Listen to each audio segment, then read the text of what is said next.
Praise the lord. దేవుని పరిశుద్ధ నామమునకు మహిమ కలుగును గాక. మరొక ఉదయకాలంన కేర్ అండ్ కన్సర్న్ దేవుని మాట అనే వాక్య ధ్యాన కార్యక్రమానికి మిమ్మల్ని అందరినీ ప్రేమతో ఆహ్వానిస్తున్నాను. Praise the Lord. ఈరోజు మన ధ్యాన వాక్యముగా ఫిలిప్పీ పత్రిక 4వ అధ్యాయము 7వ వచనమును మనం చదువుకుందాం.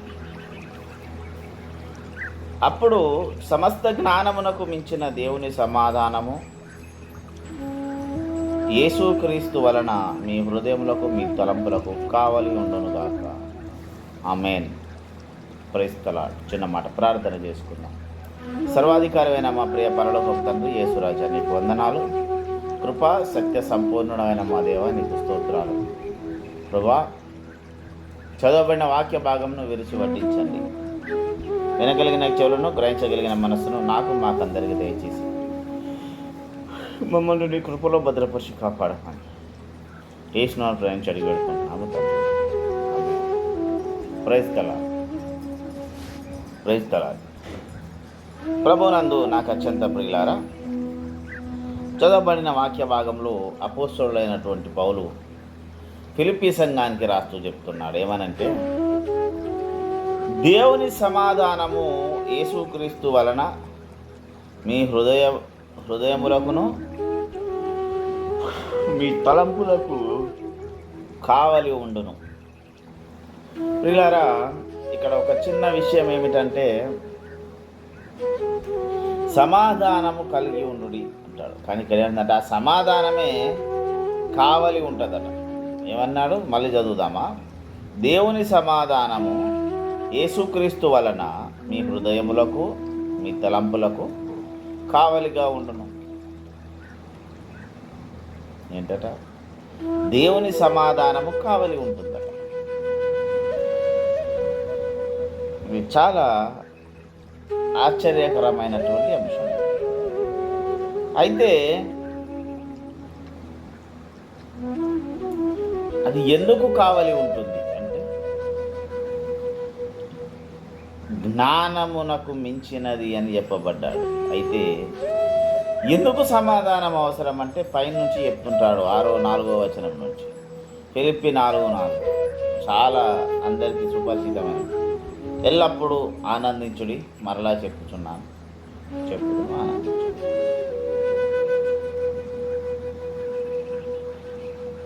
ఎందుకు అంటే, ఆ కింద 7వ వచనం 5వ వచనం అంటాడు, ప్రభువు మీకు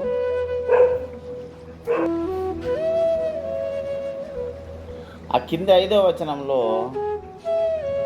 చెప్తాడు ఏమనంటే, సమాధానంగా ఉండి ప్రభువు సమీపంగా ఉన్నాడు. ఆ కిందికి వచ్చి 6వ వచనంలో అంటాడు, దేనిని గూర్చి చింతపడకుడు కానీ ప్రతి విషయంలోనూ ప్రార్థన విజ్ఞాపనముల చేత కృతజ్ఞతాపూర్వకంగా దేవునికి విన్నపమును దేవునికి తెలియజేయడు. ప్రియులరా,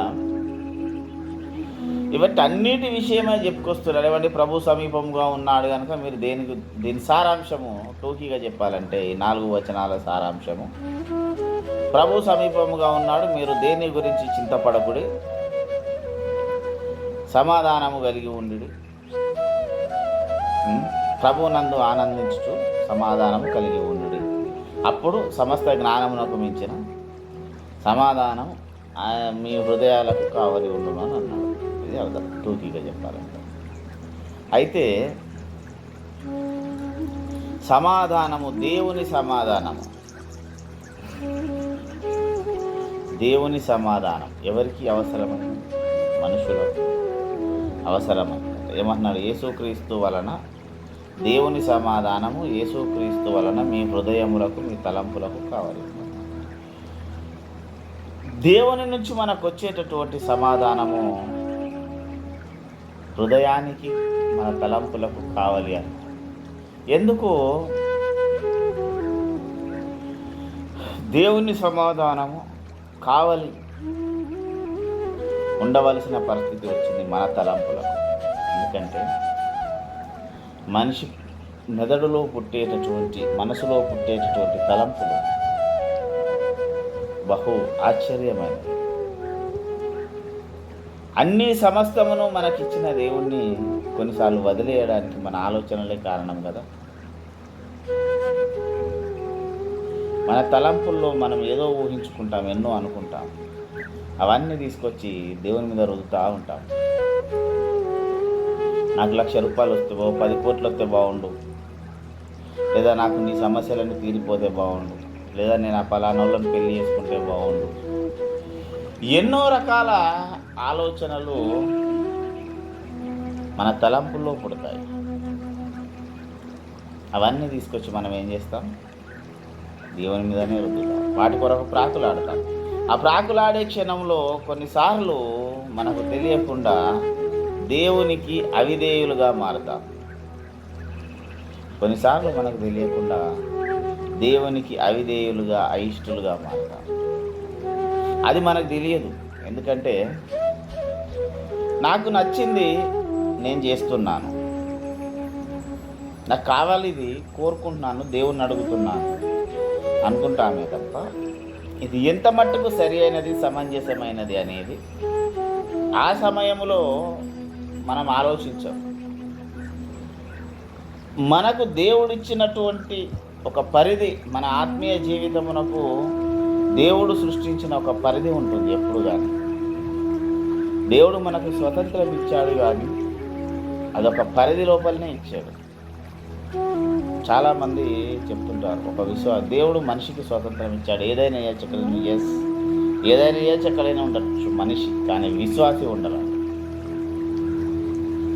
మళ్ళీ చెప్తాను వినండి, ఒక మనిషి అనే వ్యక్తి ఏదైనా చేయొచ్చు, ఎక్కడైనా ఉండొచ్చు, ఎట్లయినా బతకచ్చు, కానీ ఒక విశ్వాసి ఉండడానికి వీలు లేదు. అదేంటండి, విశ్వాసి మనిషి కాదా అని మీరు అడగచ్చు. ఇప్పుడు ఆ సబ్జెక్టు మాట్లాడితే విశ్వాసి మనిషి ఈ రెండి అనేటిది, మనిషే విశ్వాసి కదా అని మీరంటే ఈ రెండింటి ఎందుకు విడదీసి మాట్లాడాల్సి వచ్చిందని అదొక సబ్జెక్టు. మళ్ళీ అందుకే చెప్తున్నాను, మనిషికి అవకాశం ఉంది కానీ విశ్వాసికి అవకాశం లేదు. ఎట్లా పడితే అట్లా ఉండండి, కానీ విశ్వాసికి స్వతంత్రత ఉంది. మళ్ళీ అందుకే అంటాడు, స్వతంత్రతనిచ్చు నియమము అని చెప్పబడింది. విశ్వాసికి కూడా స్వతంత్రత ఉన్నది, కానీ ఎక్కడ పడితే అక్కడికి వెళ్ళి ఎలాగ పడితే అలాగ జీవించేటటువంటి వెసులుబాటు విశ్వాసికి లేదు. విశ్వాసికి లేదు కనుకనే కయీను దేవుని ఉగ్రతకు పాత్రుడయ్యాడు. విశ్వాసికి ఎలా పడితే అలా బ్రతికే వీలు లేదు కనుకనే దానియేలు సింహాల బోనులో కాపాడబడ్డాడు. గోతిలో పడవేయబడి అమ్మబడ్డటువంటి యోసేపు రాజయ్యాడు. చివరికి మలిన వస్త్రములతో దేవుని సన్నిధిన నిలబడ్డటువంటి యెహోషువ కూడా కాపాడబడ్డాడు. అదే మర్మం, విశ్వాసికి మనిషికి ఉన్న తేడా అది. అందుకే చెప్పాను, అది ఒక డిఫరెంట్ సబ్జెక్టు. ప్రియులారా, ఎందుకు తలంపులకు కావలి ఉంటుంది అంటే, నీ తలంపుల ద్వారా నువ్వు ఏమి పాపము చేయకుండానట్లు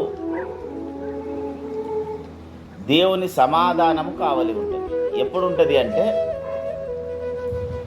నీవు చింతపడకుండా దేవునికి నీ ప్రతి విషయాన్ని వివరిస్తూ కృతజ్ఞతాస్తుతులు చెల్లించినప్పుడు మాత్రమే నీ తలంపులకు తోడై ఉంటుంది. ఆ ఎప్పుడైతే తోడై ఉంటుందో అప్పుడు సమస్త జ్ఞానమునకు మించి ఆ సమాధానము నీకు తోడై ఉంటుంది. నువ్వెంత జ్ఞానవంతుడవైనా, ఎంత తెలివిమంతుడవైనా, నీ తలంపులు నీ మీద చేసే దాడిలో నుంచి నువ్వు తప్పించుకోలేవు. నీ తలంపులు నీ మీద చేసే దాడిలో నుంచి నువ్వు తప్పించుకోవాలి అంటే దేవుని సమాధానము చేత మాత్రమే నువ్వు కాపాడబడతావు.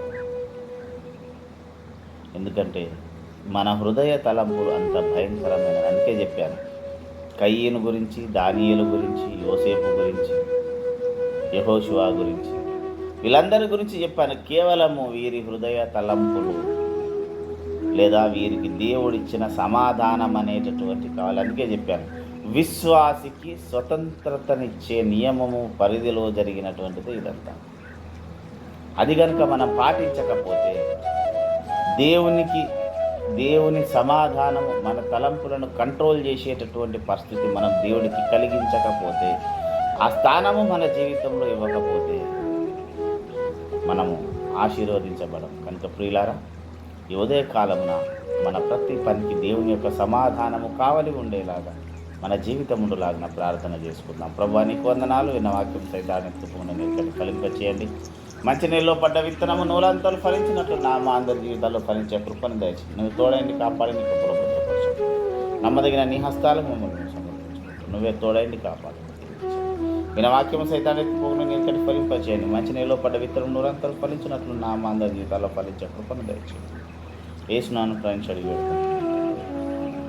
అతనైన పరమ ప్రేమ రక్షకుడైన యేసునాథుని కృప, పరిశుద్ధాత్మ దేవుని శాశ్వత ఆశీర్వాదం ఇది మొదలుకొని క్రీస్తు రెండో రాకడ పరమ మనందరికీ సదా తోడైందని గాక. ఆమేన్.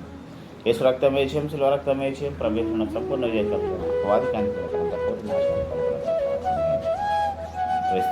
అందరికీ వందనాలు.